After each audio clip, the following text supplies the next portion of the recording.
are you, by the way?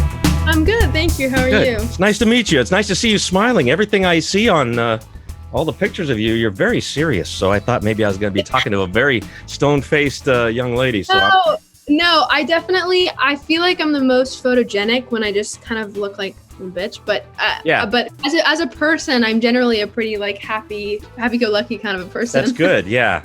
So here we go. Let me get my energy up here. And a 1 and a 2 and a 1, 2, 3. How you doing, everybody? My name is Dean Olson. I am a songwriter, radio host, and producer from Orange County, California. And I'm really just an average guy who loves to make music. However, when I get behind this microphone, I become the StrongWriter on the radio, helping songwriters and artists keep musically fit. Now, the way I love to do that is through faith and hope and encouragement, by taking in the stories and experiences told to me by my wonderful guests, and by learning from the best in the business and passing it along to you. And now, let's see here. What do I have? It's another beautiful day for a fantastic show, and I really want to welcome you to it. And I'm also looking forward to introducing my guest for the day. She happens to be a young woman of 17, but that's okay because I've waived the age requirement for today. And on the screen with me is WILLA AMAI. She is a musical artist and songwriter with a beautiful vocal presence, and she must be a big deal to have sung with Brandi Carlile and Dolly Parton. I've heard that she does duets with them. I'm going to have to ask her about that. WILLA has a debut album that just dropped this month called I Can Go to Bed Whenever, available right now and ready for the world to enjoy. That's enough of the intro. It is my pleasure to welcome to the show WILLA AMAI. Hi. Very nice to meet you, WILLA. This took some scheduling here. You have some management that's working furiously to get you doing interviews and things, I'm sure. But I really appreciate you coming to the show and having a little talk with me about your new album, and I'd love to hear about your story. So how are you today? I'm great. Thank you for having me. I do school, or I was in school, now I'm in summer, but I have pretty intense schooling, and so I'm so lucky to have my management team to actually help to work around that. But I'm so happy to be here. Oh, that's good. I'm glad that you mentioned that you're going to school. You would look at this press release, and it says that you've been you start writing songs at 9, but you've also had a few pretty good, for lack of a better word, professional successes. I mean, you have some viral videos, I understand, and you've worked with some pretty heavyweight people, a couple I just mentioned, and we'll talk about that some more. But you would almost think that school is just an afterthought, but of course that's not true. Everybody goes to school at your age. So what kind of school has it been? Because a lot of kids have had to go through the distance learning or do things online now. So is it a private school that you were going to, or public? What do you have? So I go to a private school in LA, and so I've been going there since 7th grade. I went to an elementary school, or the school that I went to before, a different private school in LA. It goes through K through 12, so I didn't necessarily have to change schools. But even though I loved the school and I loved everyone there, I really love learning, and so I wanted to go somewhere that was a little bit more upfront about being academically competitive. And so I switched schools, and so I've been going there, and they handled COVID incredibly well. We in the middle of my 10th grade year had to go online because of COVID, but there was very little time that it took them to figure it out, because everyone was very forward thinking, and the whole school sort of figured out what they were going to do if the worst happened, which it did. And then we were online for the end of my 10th grade year, and then the beginning of, or most of, my junior year this year for me. And so then just in the beginning of May, I went back on campus in person, and by the end of the school year, everyone, my school is split up into 2 campuses, and so I'm on the high school campus now, and it's 10 through 12, and by the end of the school year, everyone was on campus at the same time. So they did everything incredibly well and efficiently, and I'm thankful for it, because I got to, at the very least, have part of my junior year in person. Oh, good. That's not the school buzzing you right now. I keep hearing ding dongs in the background. So yeah, it actually might be. My English teacher is releasing my final grade today, so it could be him. Yeah. Oh, yeah. I understand that you had an AP exam or two to take Yeah, I last had week. three. So, yeah. I had 3 AP exams and 3 final projects / presentations. So it Good. was a lot at the end of the school year, all like at the same exact time as the album release. So it was a lot. But Well, good. So you're the kids that I'm sure you have lots of friends at school. What was it like to get separated from them for a period of time, or to have to communicate with them from a distance? I mean, it was definitely interesting.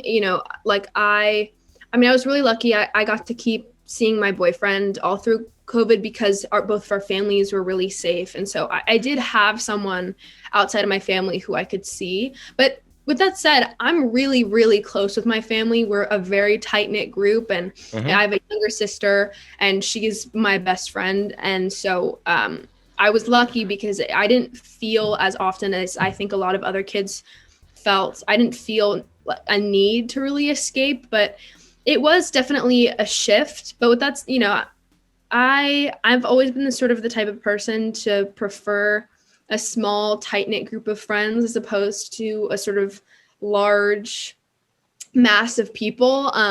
Even though I'm a pretty outgoing person when it comes to sort of my social life, I kind of am a little bit more reserved. So Really? it Okay. wasn't as difficult for me as I think it was for a lot of other people. Well, good. So what kind of family life is it? How many people in that house with you? Just 4 counting me. I mean, at the moment, my grandparents are in town. We're really close with them too, and they live in Santa Fe, and so they just drove down recently, and it's the first time I've seen them since COVID. But it's normally just 4 of us. It's me, my younger sister, and then my 2 parents. Okay, well that's wonderful. I just a little sort of a sketch about what home life is like. What was it like when you first started getting interested in music? And then I understand at 9 years old, you were already writing songs and things like that. At least that's what it says on the paper here. But were they very supportive, or did they encourage you the whole time to get this stuff? Yeah. Yes, for sure. I mean, everyone around me was always so encouraging of my creativity, which was amazing. Even like I was classically trained for piano at a very young age, but even my piano teacher, she was always encouraging me to write and learn how to play the piano with the songs I was writing and stuff like that. And so I think the reason why I got so involved with music at such a young age is because my family, my friends, my teachers, they were all encouraging me to really sort of nurture that creativity. Okay. Yeah, that's great. So music, was that always something that you were pretty certain that that's what you wanted to do with the life that you lead, or did you have other like in school? Did you think that I could become something else as well? I mean, I've always been interested in a lot of different things, but I think music has always been the end game for me. It's always been writing music, performing music, the most fulfilling thing for me. And the school that I went to for elementary school was also very nurturing of that creativity. So I had a lot of opportunities when I was younger to perform for my peers and their parents. And so that's how I sort of knew that that's what I wanted to do for my career, just because I could feel the sort of magic of that. And I never wanted to let it go. And so, it was like a light that you were drawn to all the time, right? The music. Yeah. And then also just, my parents love music. They've always loved music. And that's, again, like my mom playing me Fleetwood Mac and Florence and the Machine and stuff when I was like in the bath when I was young. I think that all of that really contributed to a love for music that I have now. I think I did that with our 2 children who are grown now, but we did the kind of same thing. They didn't go on to have a career in music but it was always a big part of their life. So they couldn't get away from it. They'd have to put earplugs in their ears because music was always around them in our house. So both my wife and I have a love for music. So as far as, getting back to the school, I'm glad that it sounds like you had a hunger for education and, to keep learning. But I give your parents a lot of credit. They must be very loving parents to keep pushing you to stay educated and still pursue your love of music and to do it in this form that you're doing it. So yeah, I mean, they I think I didn't realize how lucky I was for them, you know, to really sort of encourage that creativity until later on. And I sort of I was more able to recognize other people who I knew who were creatives that didn't have the luxuries of the family that I sort of have. And so I think it took me a little bit longer to be able to fully acknowledge how instrumental their support was in my journey, especially when I was young. And, you know, when you're that impressionable, if your parent says to you, like, this is not something that you're going to do, then you just give it up and who knows what could have happened, you know? Yeah. I just grabbed a piece of paper. This has a bunch of information here about you, but there's lots of things that you've done in just a short period of time, you know, and gosh, if this is what you're going to be doing with your life, you got a lot of years ahead of you to have some fun and even more creativity. But at the moment, you just put out an album, so that's nice. How fast did it take you to get all this material together? You know, were these songs that you came up with just to do this, or did you have a bunch of things saved up to write that you had written? I mean, yeah. I mean, I write all the time. You know, like I started keeping track during quarantine, and I wrote like 3 to 5 songs every month. And so that's always been how I've written. I always just have tons of songs. And so, yeah. When I first came in to sort of start the album, I had upwards of 40 songs that I had written in the past 6 months. That's very good. Yeah. 6 to 8 months. And so I brought in all 40 of them and recorded demos of all of them. And then we picked from that lot. But, you know, I didn't write the songs specifically for the album. Yeah. But it was all, you know, recent music to the time that I had recorded it. But I mean, it's so exciting to have it out, you know. I like it. They're all like my babies. And of course, yeah. So those 40 songs, were they 40 just awesome, incredible songs? I have 40. I could do more, but it's hard to decide once you have that many of them. You know, like which ones can I put out there that would be great to share? Yeah, it was definitely difficult. I mean, a lot of them I sort of didn't put on the album because I felt like it would be better for syncs. You know, putting it in movies, commercials, I felt like they were more cinematic and that I could save them for something else. For some of them, I felt like I had a song that had a similar emotion and kind of rhythm to it, a similar energy, but the other song was I liked it a little bit better. So it was, though, difficult to pick just because it's hard not to love all of them because they're all a little piece of me. And so it's always difficult to say, well, you're not good enough, because then it feels like I'm saying that I'm not good enough. But I did do it. We figured it out, and I narrowed it down to the number that we have now. Good. Well, I'm very inspired that you must have a brain that works all the time then. So to come up with a lot of songs, 40 just sounds like, you know, what you were able to put demos together, but you probably have tons more that you've done. Yeah. I mean, and that was because that was just sort of in the 6 to 8 month time period before the very beginning of the album process started. And that was, you know, 2 years ago. So, I have a lot more now that I just, you know, I'm just sort of waiting to do stuff with them. Wow. Had you always, when you were little, did you ever dream that one day you'd make an album and share it with everybody, like you see other artists that probably have inspired you? Like, I'm going to have one too, you know? Yeah. I mean, I always sort of watched how, like, I had a record player when I was younger. And so my mom would get me, like, I remember my favorite one was I had Fleetwood Mac's Rumors. And so I would play it, and just this feeling of, because one song is like a universe in itself. It feels infinite, and it's so, you have to go so in depth on a certain topic to make even just one song. And so then to have this body of work that's like 12 songs, and it's curated in a specific order specifically to tell a story, like all of that was just so cool to me. And so I knew that I wanted to do that, but I don't know. I mean, I always sort of believed that I would do it at some point, but I don't think I knew that it would be that soon, like that I would be able to do it so early. Yeah. So, yeah. That does sound pretty incredible. It's almost like a dream, like you're having a real life dream that's going on, Yeah. and then you don't want it to end. It's just like I'm really excited that people are going to get to see this, and I have to admit I must have heard of you beforehand because you did some projects. You did a song called Scars a few years ago, right? Yeah. And I must have heard that because it sounds so familiar to me, and it was put in a soundtrack of some documentary or some show, right? Yeah, it was Served Like a Girl, which is this documentary about, female vets. Oh, And okay.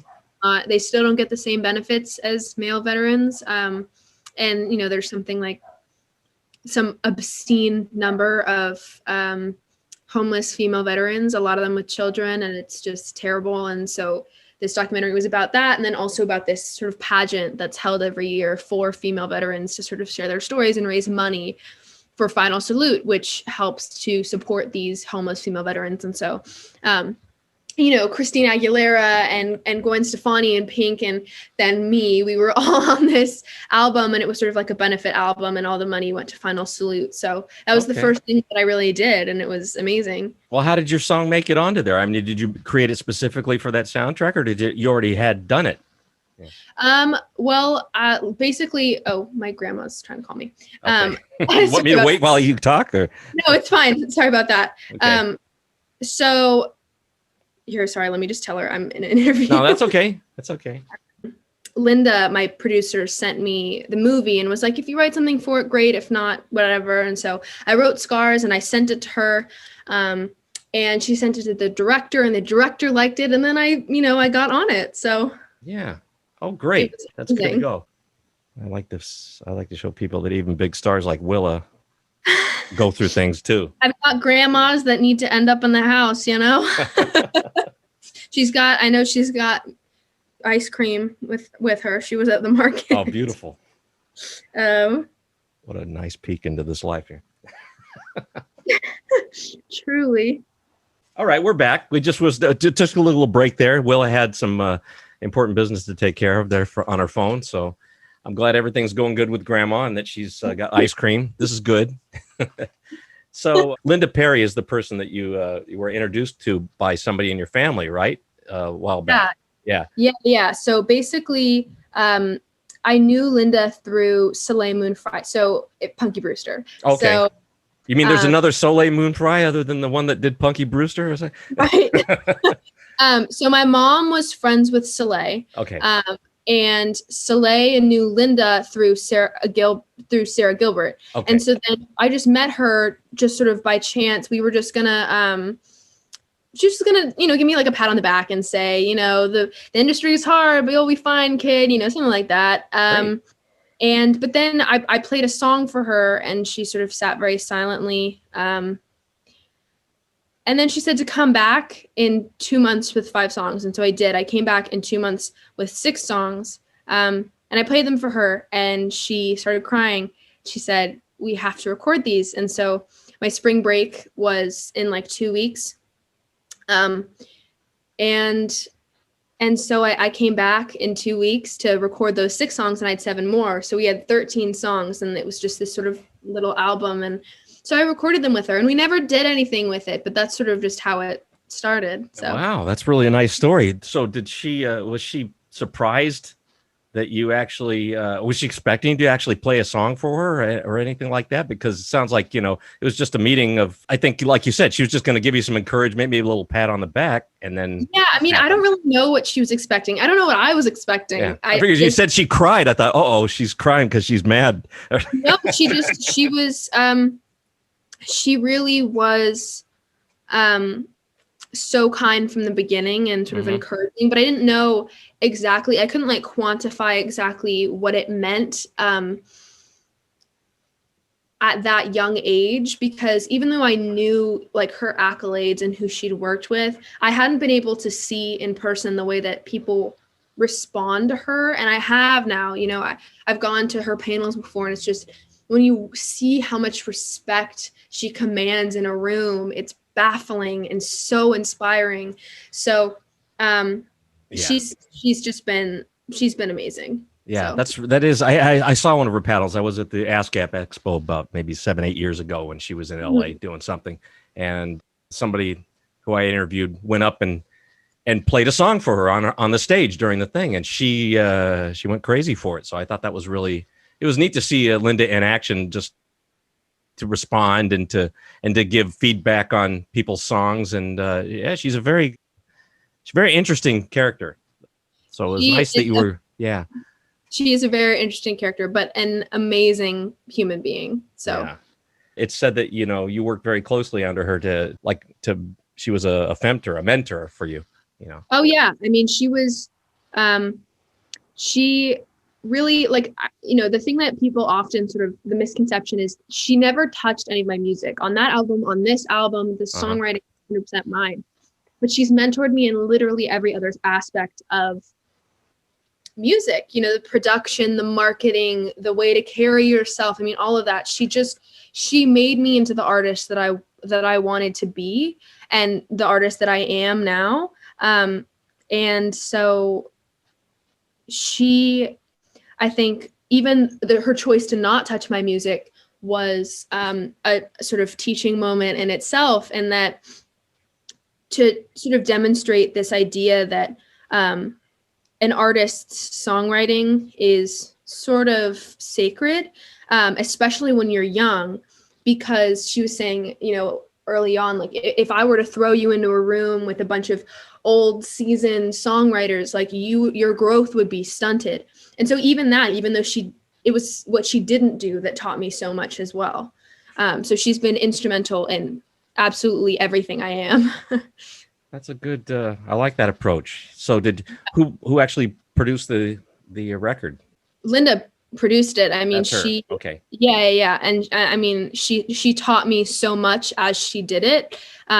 She really wanted me to see the process, and because I hadn't seen it like that before. When I did the album with her when I was younger, we didn't produce it that much. It was more about me learning how to record in a studio. But this time it was different. She wanted me to get deeper into it. She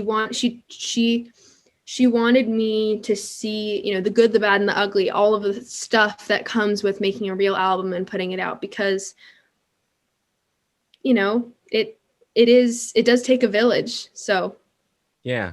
Well, it sounds like you got a valuable course in how to do this. undoubtedly. Yeah, from her. So yeah, my hat's off to her, and she has a big hat, so I figured that was good. Good to get to know her. Does she ever Yeah. take the hat off when she's with you, so that you get to see what's under that hat? She's always got in the pictures. I've followed her for, she's my age, so I grew up listening to her when she was with the Four Non Blondes, and et cetera. And she's one of those songwriters who has become like larger than life. She's actually written and produced for people, but you still know who she is. It's not like she's behind the scenes all the time. So Yeah, I mean, she definitely, I think because she's been a part of almost every aspect of the music industry, and it's very multifaceted. There are lots of ways you can be involved in the music industry, and she's been involved in almost all of them. yeah, And so I think it's sort of like when you're in a crowd of people who know music, it's like literally everyone knows who she is for one reason or another. There's the people who know her from Four Non Blondes, and the people who know her as a producer, and the people who know her as a songwriter, and as a like she's everything. So to have her on your side is incredible. it is. Yeah, and you're right about her. She has seen the "What's Up" song that she did. That was that was probably 93 or 94. So she's watched a lot of things change in the music industry since then. In that period of time, a lot of things went down. So hopefully you're going into this during the upswing. Because music business has been tough, especially with the pandemic. It's been crazy for people. So Yeah, I mean, it's definitely, I think that the music industry, or breaking an artist, it has gotten more difficult as the sort of music world has become more and more of an online industry, and COVID pushed it to be completely online. That was the direction we were going in, but it pushed it into the completely online zone. And that makes it really difficult because when you're first breaking an artist, you don't know exactly what audience you're going to catch with. Mm-hmm. But through touring and through going out and just putting them in front of different audiences, you figure out who likes you and who exactly you want to be. Online, you can't do that. It's a lot more difficult. And so when you can't actually see the people who are reacting to you, it's difficult to know who is. And so it's definitely another reason why I'm so thankful to have Linda on my side, is that without her, I wouldn't even know where to start in terms of releasing the album. I wouldn't know who to turn to. I wouldn't know who to say, oh, can you promote this, please?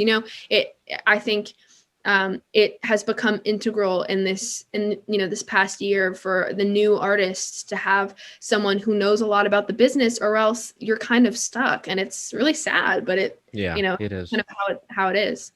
Well, good. This gives me hope, because I wish there were more Linda Perry types out there, but I think there are others that you don't know about so well as she is. But it does my heart good that we have a budding star like yourself who's guided in such a way. You have a supportive family at home, and you have somebody like Linda who's given you some very valuable, almost priceless advice. You couldn't pay to get the kind of things. I think you are a blessed girl, so I'm really glad that you're going along this journey. This is nice to get to see you. This is like a breakthrough album, I bet you. Your debut album. It has a lot of great material on it. You did some nice songs on it. So if this is a sample of some of those, I think there are 12 on there. So the other 28 songs that you did before are pretty good, huh? I mean, thank you so much. It definitely, I'm excited, to start to release, the music that I've written since then. Because, I've changed a lot since then. I'm a different person than I was when I wrote those songs. I'm in a lot more of a healthy place mentally. I think that I've matured a lot as a person, as a songwriter. I've gotten better at the guitar since then. Yeah. So for a lot of reasons, I think, that music that will come out in the future will be different, but in a good way. It's just the natural progression of where that album, where I was for that album. It's just a sort of natural maturation of that type of music. And so, I'm excited. Great. The school you go to, did you take advantage of any music classes? Well, I did a lot of choir at the middle school. And then at the upper school, I was not admitted into the high level of choir.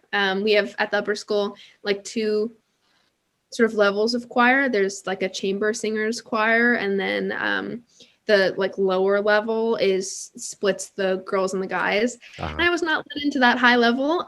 So I quit because I thought that if I'm not gonna be considered a professional musician at my school, that I don't want to do it there at all. And I just decided that I would commit that time to doing the actual career. And it's worked for me. So Okay, good. Yeah. Some people say, oh no, she quit. But you know what?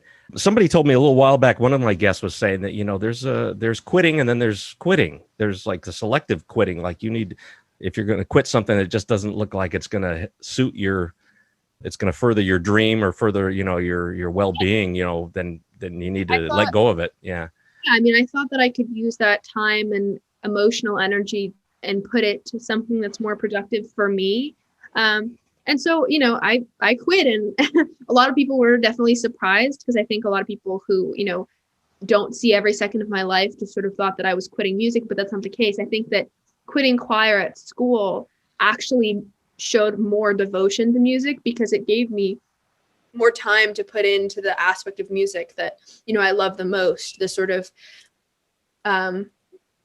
the songwriting and the recording and stuff like that. Yeah. What did you think you were going to get out of choir? Learning how to sing in a better register, or just to be part of a group that was doing the same thing you were doing? And oh yeah, it was just to be sort of part of a group, and also just to keep my sight reading up. But I've learned that I can do it on my own pretty well. So once I sort of realized that it would be more effective and efficient and worthwhile for me to do those sort of technical upkeep things in my brain on my own, I thought, I might as well just sort of commit that time to my outside of school job. Great. So you said sight reading. So did you learn that when you were like learning to do piano?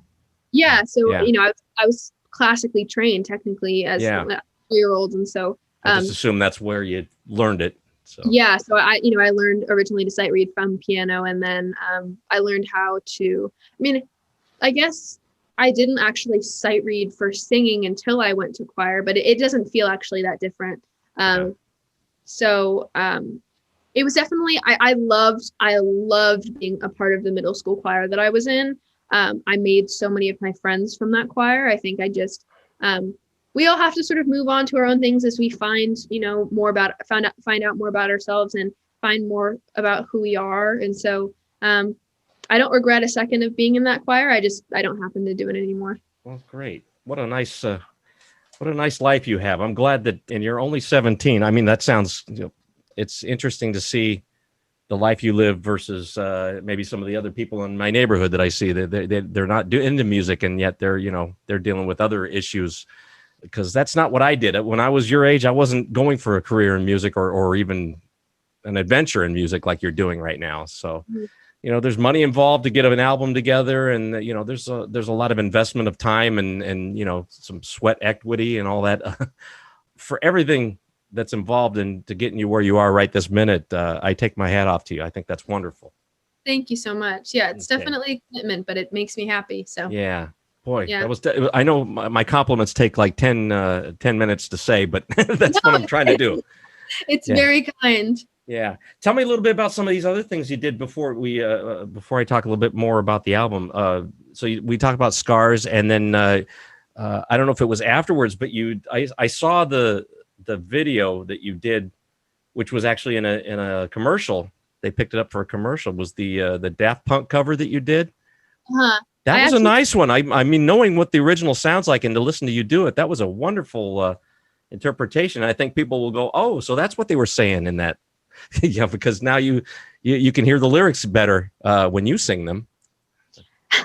Yeah, it was definitely, because I did that cover for the QuickBooks commercial. Oh, did you? It was done specifically to make a commercial? Yeah. Yeah, and it was funny because everyone's calling me. I'm so sorry. Oh my God.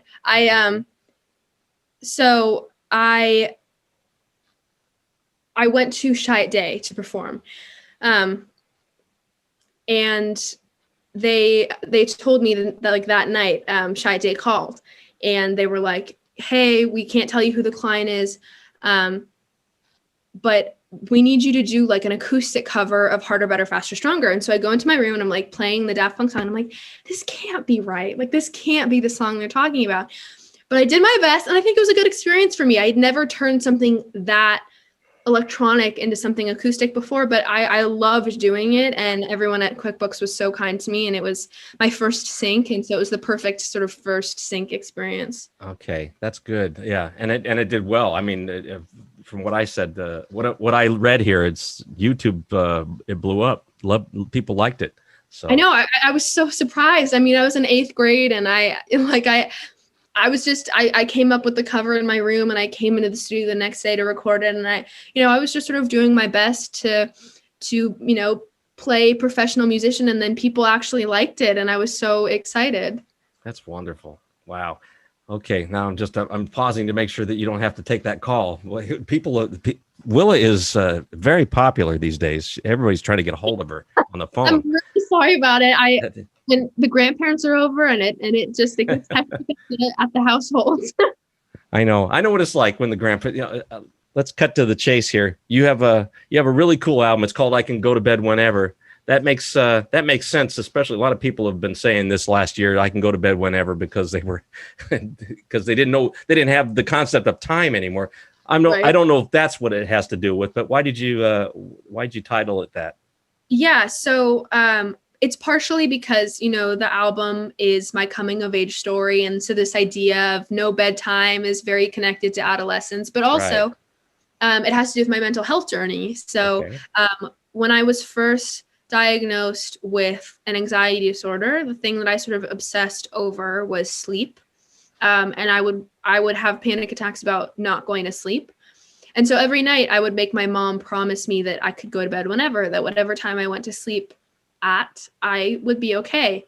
And so I got to a place right around finishing this album where I didn't need that anymore. And it was so momentous and it sort of signified my growth. And so I thought, because this album is about my growth, that that should be its namesake. Wow, that's good. Okay, so you opened the door on the mental health thing, because I've had some people that have had mental health issues, and they've talked about it very candidly. What was the disorder that they diagnosed you with? Anxiety disorder. Yeah. So I was in 4th grade at the time. Wow, that's young. Yeah. Now, how'd you get through that? I mean, was there therapy involved, or was chemicals like drugs to help you, or meds? I mean, Well, it was sort of a mixture of things. I mean, music is sort of my most constant and consistent therapy. But I was diagnosed at a young age because my mom has an anxiety disorder. And so she was able to notice really early on the signs. And so, I've never been medicated, but I have nothing against medication. I think if medication is the best route for you, then undoubtedly that's what you should do. But I have very bad allergies and very bad asthma. So I have to be on medication for those things. And so sometimes it's difficult to just sort of find a cocktail that works for you. And so Understood. Yeah. So I never went on medication, but I've gone to different therapists before and done therapy and stuff like that. And then I also have sort of more like home therapies that I do. So, I try to exercise and just kind of move my body. That always helps me. Writing music, journaling, spending time with friends and family, all of that stuff is very therapeutic for me. So I've been really lucky to have, the people around me that I do have, because they've all supported me so ferociously in my mental health journey. And I'm in the healthiest place I've ever been in terms of my mental health at the moment. And that's all because of them. And, so I'm an ambassador for NAMI now, the National Alliance for Mental Illness. And I'm an ambassador for them. And I felt like, I now am in the best place I've ever been mentally. And it's because of my support system. But so many people didn't have that support system, especially in COVID. And so I really wanted to sort of pay the privilege that I had forward and help other people. And so I'm an ambassador for them now. And that's so exciting and fulfilling for me to feel like I can help other people. Oh, much respect to that. I like that you're the ambassador for NAMI, but it sounds like there's almost a happy ending to your story. I mean, it sounds like the way you spoke earlier, how you sort of made your way through that. Is it still a struggle every day to continue this? It never sort of leaves you, or can you cure yourself of your disorder? No, mental health it's not something that you can get rid of, but I think the biggest thing for me is that I've learned how to live with it without letting it control me, who I am and what I do. I've gotten into, and that's not to say that I won't have more dark times. It comes and goes in waves. We have up days and we have down days. And I certainly have days where I feel it a lot more than normal. But the sort of net impact that it has on my life is so much less than it used to be. And that's amazing. I mean, it's very freeing. It feels like a weight off your shoulders, truly. So I'm really thankful. No, I'm glad that you're management. That's basically what it is. You're managing it, and how that turns out is all up to the person going through it. So I'm glad that and then your mother and you all go through it together. So it's nice that you're an ambassador, that you can pass this on to to other people and hopefully touch more lives like that. Because I Yeah, like to, mental health is something that's you got to have that. You got to take care of yourself first before you can do that. But it definitely. I mean, like I've always had my mom to look up to. She's been this example my whole life that despite having an anxiety disorder, she's so, intelligent and compassionate and just a beautiful human being. And so to have her as this sort of constant evidence that no matter what my diagnosis is, no matter what my mental health is doing that day, that it's all going to be okay. Not a lot of people have that. So I feel like I want to be that for those people. yeah, would you say, because I truly believe that there's magic in music, and as far as therapy is concerned, it depends on how you use it, but some people can do it in a very methodical way, to like a therapist will use music, but I think that just having music in your life is a good thing, and that if you take to it the way you've done over the years, that can only help you. I'm sure that has a big part of your journey into breaking through this. Oh, I mean, a huge impact. Being able to continue my outlet through COVID. I mean, so many people who have sports as their outlet for anxiety or just sort of dark emotions, Mm-hmm. a lot of those people lost that when we went into quarantine. And so I got to continue the thing that, helps my mental health the most. But I think that even if you're not a musician, even if you don't know how to play any instruments, that making music a part of your life is undoubtedly beneficial. There's just not a way that music can hurt you, whether it's listening to it or playing it or writing it or whatever it is, there's some chemical change that happens when you are involving yourself with music. It releases endorphins and serotonin, and it can chemically make you happy. And that's not to say that music is a cure, because I don't believe that any mental health disorder is curable, but it's about helping you upkeep the feeling of it, help make that weight as light as possible. I really do want to preach that, for anyone who's struggling with mental health, that I'm obviously not I'm not a licensed professional or anything like that, but that my biggest piece of advice is to involve yourself with music in some way. Yeah.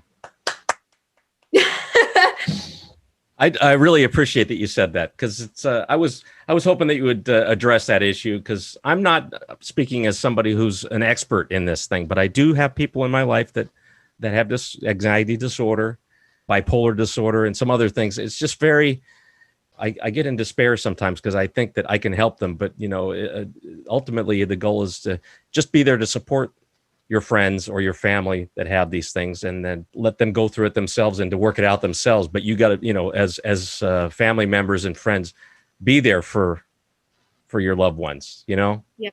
You don't have to, you don't have to jam your foot in the door and insist that you're a part of their journey. I think that just it's not an intervention, right? You don't want to do that. I think it's just about, daily sort of reminders that they're important and that you're there for them, and you're an ear for them to talk to and a shoulder to cry on and things like that. Just kind of letting your support be known. It's even just kind of a couple small words a day can go a really, really long way. That rhymed. Thank you so much. Yeah. I really, I hope you don't mind that we spend time on that. It's an important part of what you do now. So yeah. And then as you were saying all this, I was also thinking to myself that music, whether you play it or anything, it's just having it in your life. As you said, it's even if you're just playing songs on the radio 24/7, to help you through this. There are songs that you'll hear on the radio or in commercials. It's almost like food that you're trying out. You don't like every food, right? Some food you go like, I'm not going to have that. That's the way some songs might be. You go like, I didn't like that song, then don't listen to that one. But every song has a different there's a different flavor to each song that comes around, and that'll, how you get a good feeling, or you get chills or goosebumps, or you get mad when you hear some song. It's like, oh, I didn't like, I want to get mad like that person is being mad, whatever they wrote. So music is very emotional, and that, as you said, it triggers all those different chemical there's triggers that happen in you, and you want those to be good triggers as well. So I mean, music can help us better understand the way that we feel. Because I think a lot of us kind of assume that we know how we feel all the time because it's us, but that's not true. You know, you don't necessarily know what you're feeling. And so getting it down on paper, writing it down, singing it, writing a song about it, that's, I think, the best way to process. You can't process until you know what it is you're processing. So even just listening to someone else's music can help you do that. All right. Enough of that. But no, I really appreciate that. That was so important. And I'm glad that you take the time to sort of relax and tell me about it. And because on a show like this, you don't have to be rushed to get your message out when it comes to that. So your album is really nice. I like I like all 12 songs on it. It's hard to pick just one that stands out. But the one that there's one that you made a video with. Thought maybe you could tell me a little bit about the video, because I have two versions of this song that I'm going to share with the people. Not a Soldier is what you did, and you did a a typical music video, and you wrote something on your hand. You wrote the title of the song on your hand, and it was like, and it's a very serious, very dramatic. Tell me a little bit about the shoot for that video, and maybe you can share what the message of that song is, so that when I play it, people understand what they're looking and listening to. Yeah. So the video, like the music video, was shot with Amanda Demi, who's brilliant. It was just sort of, the song's about how I have difficulty when I can't control things. And so, the video sort of embodied that, in the sense of, there's, if you've seen the video, there's a lot of special effects. So the actual filming for the video, I didn't know exactly what, when I'm pulling that like sheet down, I have the card in front of my face. I'm not sure what's going to be in those things. And so I have to put a lot of trust in other people, and I can't control it. And that's exactly what the song's about. And so it was so perfect. And the music video is so beautiful. Yeah. So I was so thankful to be able to work with her, and for it, for the process of the music video to embody what the song is about. I love that. I can't find a way to keep in touch.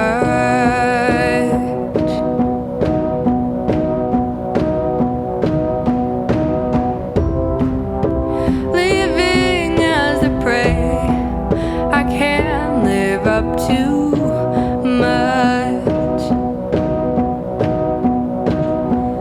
I'm in deep, I'm in far, I'm in head over heels.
So a little movie making magic. You had to put your trust in that they're going to do it, make you look good, and you were happy with the result, huh?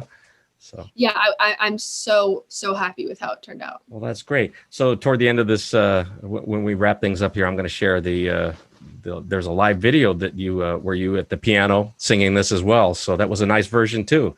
So everybody's going to check that out. There's another one that now we're talking about this album after you've already released it. June 4th of 2021 is when I Can Go to Bed Whenever came out.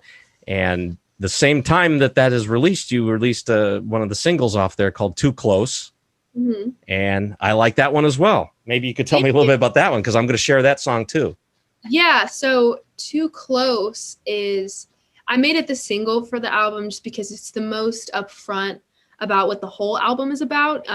So, this whole album is about my anxiety around being an adolescent. And so a lot of the songs, though, they're about love or jealousy or anger or sadness or whatever. But those emotions stemmed from the base level of anxiety about being between childhood and adulthood. So I thought I want the single for the album to be the most upfront about what the whole album came out of. And I thought that Too Close was the song that sort of fit that description. So it's about being too close to a situation to be able to feel like you can make the right decisions. And that's what I felt like. I didn't know how I was supposed to act. I wanted to be treated like an adult, but I also didn't know how to let go of my childhood. And I felt like I just need to step back from it, but you can't. And so that was hard. And so that's where that song comes from. Cold fingertips up against my skin, warmth's a faded bliss, don't deserve it in the hell I'm in. I got too close, made the choice impossible to make. Fear arose, and now, hey now, hey now, hey now, hey now, hey now, hey now, hey now, hey now, hey now, hey now, hey now, hey now.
I think people are going to be stunned when they listen to your material and all these songs that you wrote, and how mature you sound for a girl your age. It's like, so like, how does she know about these things? Some of this, how could she possibly have lived this life already? You know, but it's really enjoyable, and you do have a very grown up sound. So it's it's wonderful to hear you. Thank you so much. Yeah. Well, thank you. Tell me a little bit about now. Believe me, I'm going to share some more tracks off this thing, but tell me a little bit about that. In the intro, I mentioned that Dolly Parton did a duet with you, and then you got to, and then another hero of yours, I think, was Brandi Carlile, right? Somebody who was an influence on you. Yeah. She asked. Did both of these women ask you separately to record with them, or to sing with them? What happened was Linda was working with Dolly for the Dolly thing. Mm-hmm. Linda was working with Dolly. She didn't tell me. She just told me to pick a Dolly song and cover it and send it to her. And then, so I did that, still not knowing anything. And then Linda went to Nashville and played it for Dolly. And Dolly was like, yeah, let's do it. So that was how the Dolly thing happened. And then with Brandi, she asked me to come to San Francisco and play with her, which was a dream come true. She is an idol to me. She's always been. I cried my eyes out when I heard that I was going. That was amazing. It was amazing. Well, good. You didn't cry when you finally got up and sang with her, right? That was enough. But I almost passed out. So it's wonderful. It's, you know, when you meet your heroes, it is a little weird, isn't it? Or, you know, or I say heroes, but I mean somebody that you've watched or listened to, and then suddenly they're there and you're going to sing with them, and it must have you must have passed out almost. It had to be that way.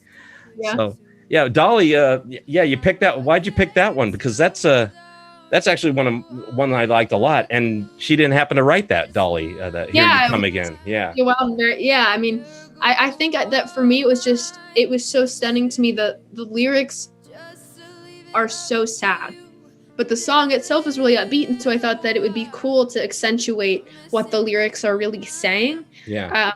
And so I wanted to make my own arrangement of it, and Dolly happened to like it, and so it was amazing. Here you come again, looking better than a body has a right to, and shaking me up so that all I really know is here you come again. And here I go,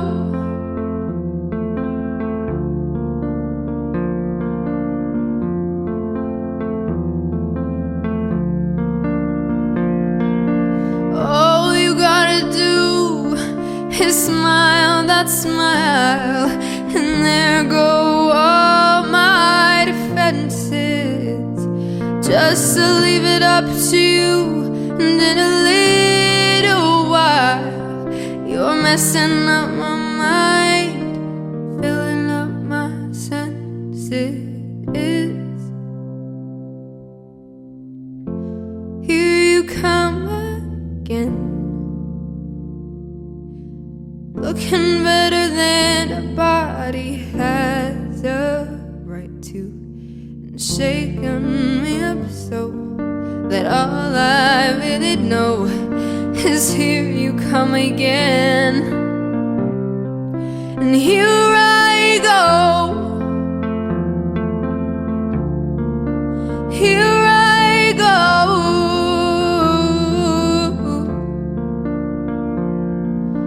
here you come again, and here I go.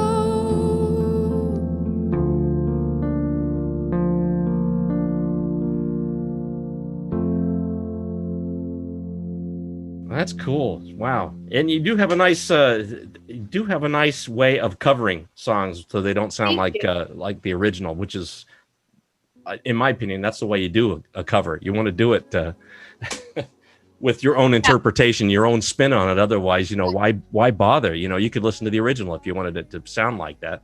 Yeah, I feel like there's no point in doing a cover if you're not going to put your own imprint on it. That's what songs are made to do, for you to put your imprint on them. I feel like the first version of a song is like a blank canvas, and so everyone then who covers it leaves a handprint on it, and And so that's what you're meant to do. You know, you don't want to just sort of present this blank canvas. You want to present this blank canvas with your name on it. And so, you know, that's what I hope if people cover my songs, that's what I hope they do. Yeah. Now, tell me a little bit about What's Up. You covered Linda's song, you know, from a long time ago, her big hit with the group. So I was wondering, what did she think of your interpretation of it? She loved it, which is, you know, why I did it. She loved it from the first time she heard it. I played it for her, and she thought that it was impactful, and so I got to, you know, release it, which normally she doesn't let people really release covers like that of her What's Up, but but she liked it, and so she let me release it. Well, her version's very unique. I mean, the way she sang it, you know, it's everybody who wants to cover it probably thinks they got to sing it like she did, with the, you know, with the different lilts in her voice, and to reach those notes that she did, and plus that chorus, you know.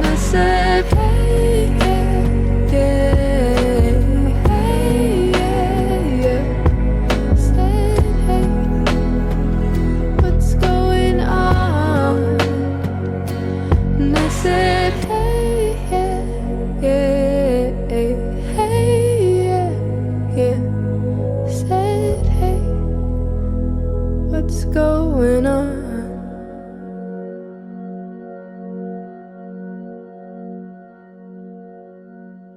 You're on your way to superstardom. I hope you're ready for that. Thank you so much. You must be. Yeah, I don't think that. I think that you're. I'm going to assume that you're pretty grounded, because you have a mom and dad who are supportive, and they're not going to let you get all full of yourself, I'm sure. Oh, right? Yeah, no, definitely. Yeah. And your older sister as well, right? You said you have an older sister. Yeah, younger sister. Younger sister. I'm sorry. Yeah. They all keep me grounded. Good. Stay. You know, like Casey Kasem used to say a long time ago, keep your feet on the ground, keep reaching for the stars. That's how it works. You know, don't let yourself go too. Anyway, it was real nice. I like all the different sounds in the background. Boy, you were like, in between bites, you were just like constantly people are trying to get a hold of you, and it's like your command central over there. But so sorry about that. It's a little bit thick over here at the moment. I kid with you, but you know, it's been it truly has been. It's fun to listen to your story. I know we only covered a few of the little tidbits, you know, the stuff that people are going to know. If they look on your website, they can probably look at your bio and go like, wow, she's done some pretty incredible things already. You know, what can she do now? And this is what you're going to find out. I can go to bed whenever. That's what you can listen to right now. Yeah. So now that it's already out, it's kind of fun, because, you know, the original time that you and I were going to speak, it hadn't come out yet. So this is nice now that it's come out, and it's only been how many days? Maybe 5 days since they released it. You've been getting any feedback? Has it been blowing up like crazy on the internet? I try and kind of stay away from like the comments, just because I feel like if I'm going to believe all of the nice comments, I have to believe the bad ones too. And so, I feel like if I'm going to try and stay grounded, then I'm just going to release it and hope that people like it, and do everything I can to get it out there. But that I try not to listen too much to the comments on it, good and bad, because both can really have an effect on your self-esteem. And I don't want that to happen. Oh yeah. Let me stand up and applaud that too. Cause I agree with you. Don't get yourself, you can only get lost, especially the way the internet and comments are these days. It's nice to have people compliment you all the time, but there's a lot of negative out there too. So stay away from that. Yeah. Like I have to tell you, you seem to be doing it all right. So you just keep on doing the things that you love, and the people that are, your family that's guiding you, and Linda, and you have your first album under your belt now. So now you can have more. How are you going to top this? This is pretty good. This is a pretty good start right out of the gate, I think. Thank you. Yeah. You wrote everything, right? This is all you. Yeah. Do you have this already in your head, what it's going to sound like, or are you surprised when it finally gets put down on tape, so to speak, and then it's produced and everything? Does it come out the way you thought it was going to come out? Yeah. I mean, for the most part, I can hear a lot of it in my head when I first write it. Yeah. So, yeah. That's good. So most of what you're hearing is kind of what you were expecting. And this is truly what this is the intent of what you wanted to write. Yeah. Great. For sure. Good. Glad you had to wait for that, right? Undoubtedly. Yeah.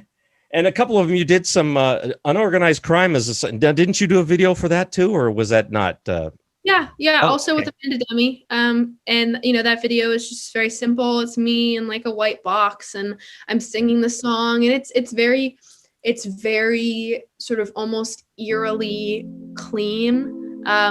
Just because the song is sort of it's sort of an imagined version of myself, and so the video kind of conveys that.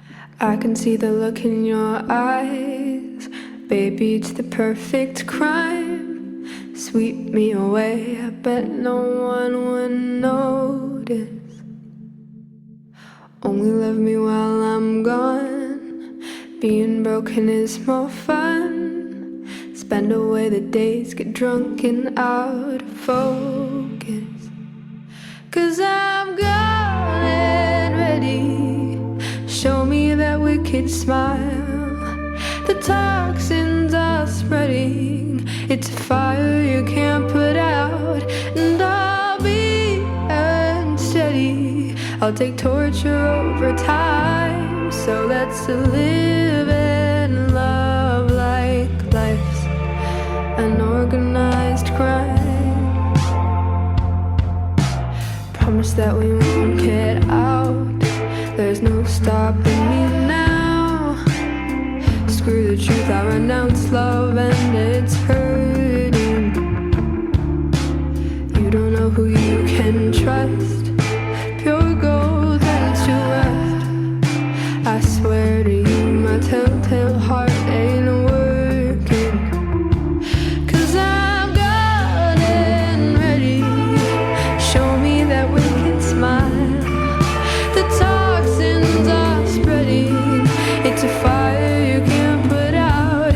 And I'll be unsteady, I'll take torture over time. So let's live and love like life's unorganized crime. Unorganized crime.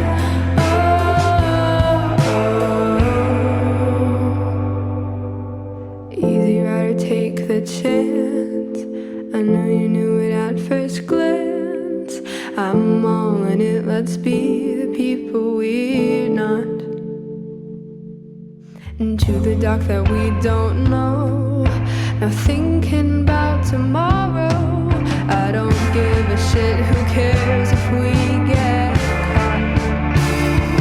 'Cause I'm gone and ready, show me that wicked smile. The toxins are spreading, it's a fire you can't put out. And I'll be unsteady, I'll take torture over time. So let's live and love like life's unorganized crime. Unorganized crime. Unorganized crime. Unorganized crime.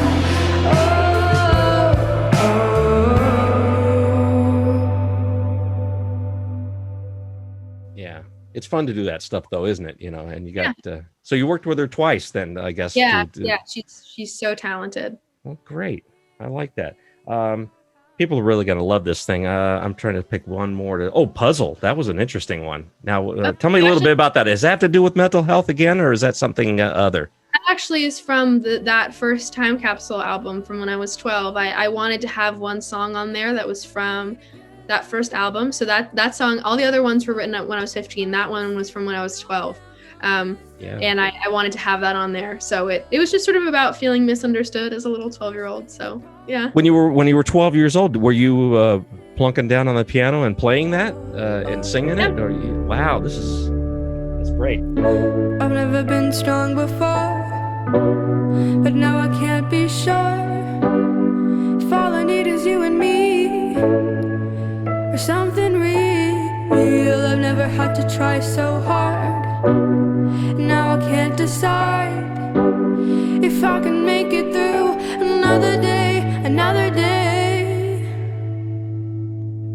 I am a puzzle. You can't put me together. I won't fit, I won't stick. Don't have the muscle to push this problem up the hill anymore. I am a puzzle. You can't put me together. I won't fit, I won't stick. Don't have the muscle to push this problem up the hill anymore.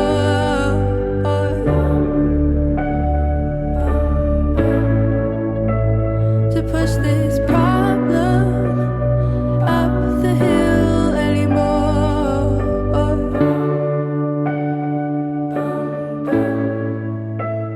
To push this problem up the hill anymore. That's great. And it's got a good chorus to it. A lot. There are a few of them that, you know, Fallout is the one that where you know, can you survive the fallout? That one. Very nice. I think that you're very talented as a songwriter. I mean, did you already have that ability before people started, or did anybody have No, to I mean- really teach you how to go to improve on it? No, I've been writing songs forever, and I think that my improvement has always just been sort of the natural progression that happens when you write as much as I write. You know, I get a lot of practice, so I get a lot of chances to improve.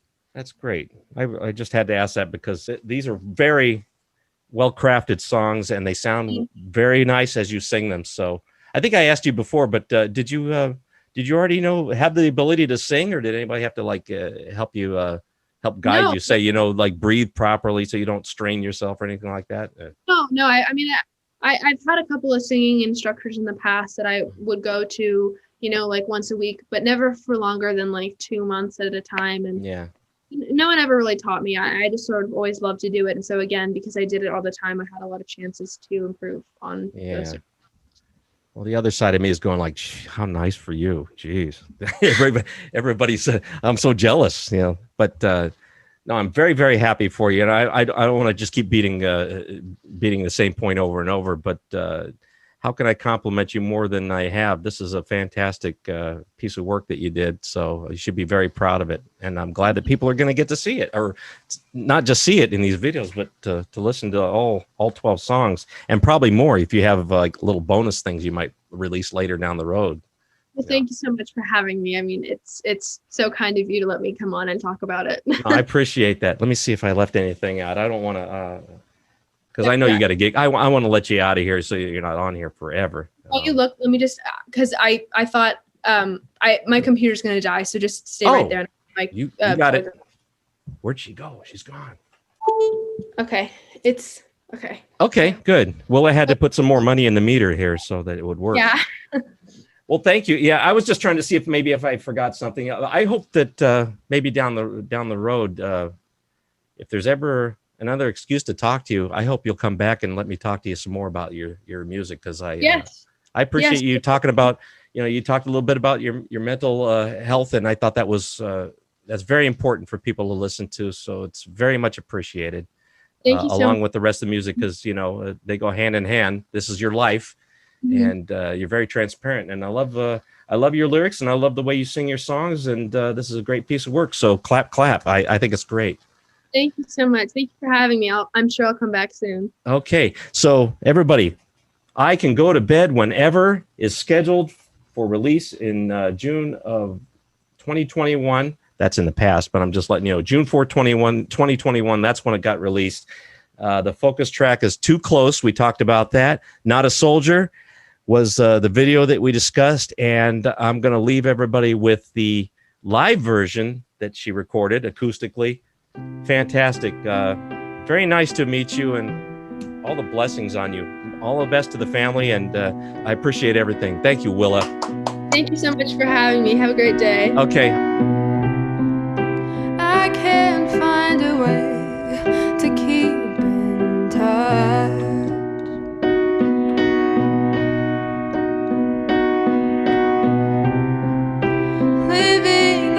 was the prey. I can't live up too much. I'm in deep, I'm in far, I'm in head over heels. Road is steep, can't climb, don't know why it ain't real. I guess I'm not a soldier. I guess I'm not a soldier.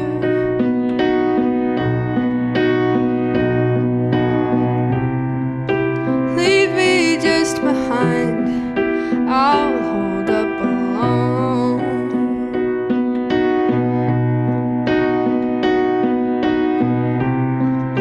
Guess I'll try to fight it, this or going home. I'm in deep, I'm in far, I'm in head over heels. I guess I'm not a soldier. Guess I'm not a soldier. Guess I'm not a soldier. Guess I'm not a soldier. I'm in deep, I'm in far, I'm in head over heels.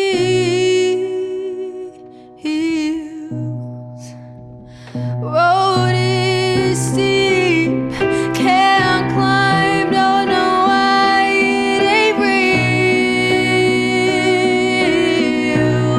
I guess I'm not a soldier. Guess I'm not a soldier. Guess I'm not a soldier. I'll never be a soldier.